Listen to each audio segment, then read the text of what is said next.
So இப்போ அடுத்து நம்ம பார்க்க போகிற தண்ணி தான் வந்து அயன் வாட்டர். அயன் வாட்டர்ன்றது என்ன அப்படின்னா ஃபர்ஸ்ட் வரப்போ பார்த்தீங்கன்னா தண்ணி வந்து தெளிவாக வரும்.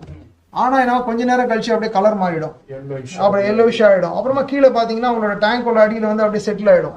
போர்ல இருந்து அந்த மண் வருதுன்னு நினைப்பாங்க, ஆனா ஆக்சுவலா அது வந்து இரும்பு தண்ணி.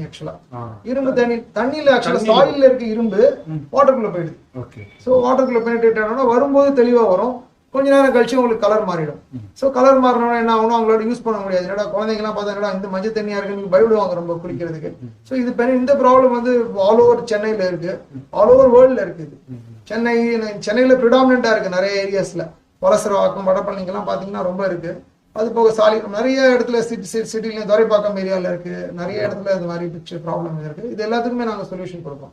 இந்த அயன் ரிமூவல் ஃபில்டருக்கு நம்ம சொல்யூஷன் கொடுப்போம். ஒரு உதாரணத்துக்கு இப்போ நான் பாட்டில் இங்கே வச்சிருக்கேன், இதை பாருங்க. இது அயன் வந்து செட்டில் ஆனது, வரும்போது தண்ணி கிளியரா வரும். ஆக்சுவலா இது மேல் பக்கத்தில் எப்படி இருக்கும் அந்த மாதிரி வரும் தண்ணி.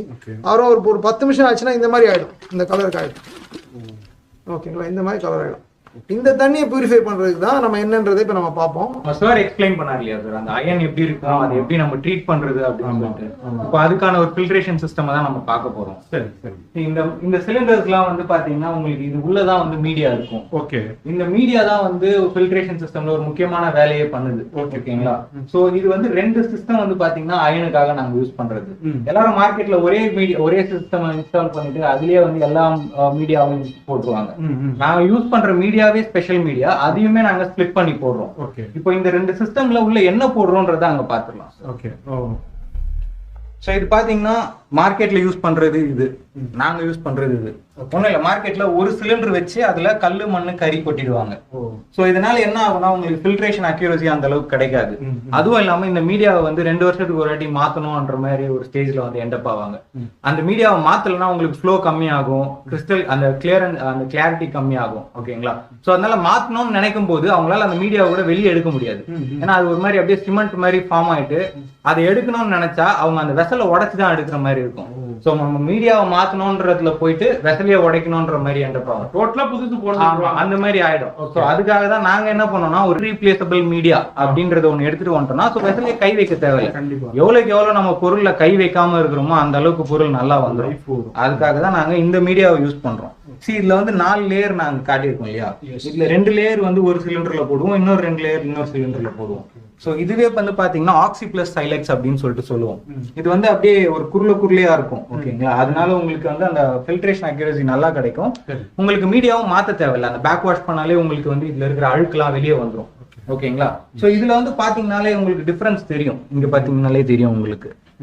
இது வந்து மார்க்கெட்ல நார்மலா போடுற ஆக்டிவேட்டட் கார்பன் அப்படின்னு சொல்லிட்டு சொல்லுவாங்க. இது நாங்க யூஸ் பண்ற கார்பன்.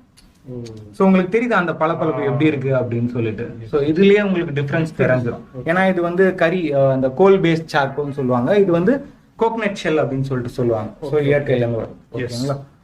இதுல வந்து பாத்தீங்கன்னா இதுல 3 மோட் இருக்கு. இங்க பாத்தீங்கன்னா தெரியும், பேக் வாஷ் ரின்ஸ் ஃபில்டர் அப்படின்னு சொல்லிட்டு. இதை நம்ம பேக் வாஷ் ரின்ஸ் பண்ணோம்னாலே டெய்லியும் யூஸ் பண்ணிக்கலாம். டெய்லியும் ரின்ஸ் பண்ணீங்கன்னா இதுல இருக்கிற அழுக்குலாம் வந்து உங்களுக்கு பேக் வாஷ் லைன்ல வெளியே போயிடும். சோ தட் அழுக்கு வெளியே எடுத்துட்டோம்னா இதை அப்படியே யூஸ் பண்ணிட்டு இருக்கலாம். இப்போ எப்படி ஒரு தூசியை வந்து 4ஆக தொடச்சதுக்கு அப்புறம் அது ஏதாவது டெட்டாயிலோ இல்ல லைசாலோ போட்டு துடைக்கணும், அதே மாதிரிதான் இதுலயும் 4 ஆயிடுச்சுன்னா நீங்க கொஞ்ச நேரம் பேக் வாஷ் பண்ற மாதிரி இருக்கும். தினம் பண்ணிட்டீங்கன்னா அந்த அழுக்கே இருக்காது, உங்களுக்கு லைஃப் லாங் வரும். சோ இதுக்கு முன்னாடி என்னென்ன ஒரு ப்ராசஸ் நடக்கும்னா ஏரியேஷன் அப்படின்னு ஒரு ப்ராசஸ் இருக்கு. தண்ணி வந்து ஒரு இடத்துல ஸ்ப்ரே ஆகி விழுந்து அங்க ஸ்டோர் ஆகணும். அந்த வீடியோவை நாங்க சைட்ல ரன் பண்றோம், பாத்துக்கோங்க.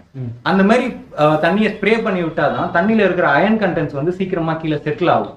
இன்கேஸ் அப்படி பண்ண முடியல எங்களால, அதுக்கு தனி ஸ்பேஸ் இல்ல, டேங்க் வைக்கிறதுக்கு ஸ்பேஸ் இல்ல, பட் எங்ககிட்ட வந்து ஒரு ஸ்டம்ப் இருக்கு, அதுல நம்ம யூஸ் பண்ணிக்கலாம் அப்படின்னு சொல்லிட்டு சொன்னாங்க. இத மாதிரி நம்ம ஒண்ணு வச்சுக்கலாம். இது பேர் வந்து ஏர் டிஃப்யூசர். இந்த ஏர் டிஃப்யூசர் நம்ம தண்ணிக்குள்ள வச்சுட்டு வெளியில ஒரு ஏர் பம்ப் ஒண்ணு வச்சிருப்போம். வச்சு அதுல இருந்து இதுல புஷ் பண்ணோம்னா தண்ணி வந்து ஏர் டிஃப்யூஸ் ஆகும். டிஃப்யூஸ் ஆகிறப்போ உங்களுக்கு வந்து ஏர் பபிள்ஸா உங்களுக்கு மேல வரும். அந்த பிக்சர்ல காமிச்சிருக்கேன் பாருங்க கீழே. இது மாதிரி உங்களுக்கு ஏர் பபிள்ஸா வரும். வரப்போ ஒன்றும் உங்களுக்கு ஆக்சிஜன் பட்டு அந்த டேங்க்லேயே செட்டில் ஆகிடும். டேங்க்லயும் நாங்கள் பைப்பை என்ன பண்ணுவோம், ஒரு 1.5 அடி மேலே தூக்கி வச்சுக்குவோம். வச்சுட்டோன்னா உங்களுக்கு வந்து கிறிஸ்டல் கிளியர் வாட்டர் ஆகும்.